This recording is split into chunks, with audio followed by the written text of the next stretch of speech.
As Americans, we have pride in things that make us what we are. One of those things are us bragging about our having the most free and fair elections in the world.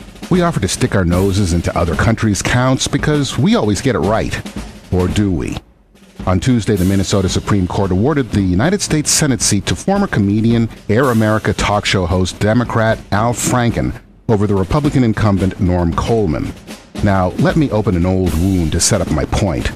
In 2000, George W. Bush won the presidential election, but as the count was close, Al Gore's team picked Florida as the place to go to war. Despite successfully having the absentee votes of hundreds of soldiers overseas tossed out, a selective recount in a heavily Democrat district, George W. Bush still won.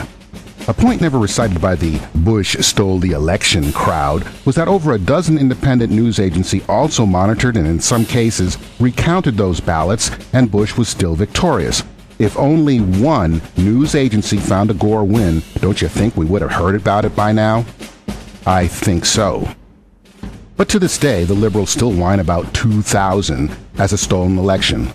Well, if what happened to Norm Coleman happened to Al Gore, I'd say they would have had a case. Of course, the left is gloating today because, like the spoiled children they are, they got their way this time. When the vote was counted November 4th, Norm Coleman had a 725-vote lead over Al Franken.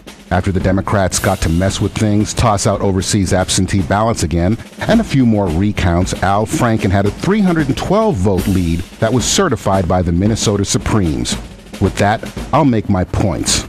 First, to our men and women overseas, let's be real. The Democrat Party may indeed care about your safety and welfare, but they could sure give a damn about your vote, as they routinely do everything possible to toss them out when necessary.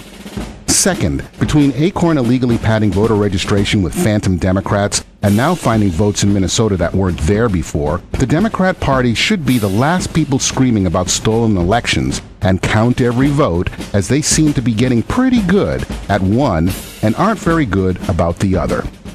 Lastly, I only think it logical that the integrity of our whole election system should be called into question.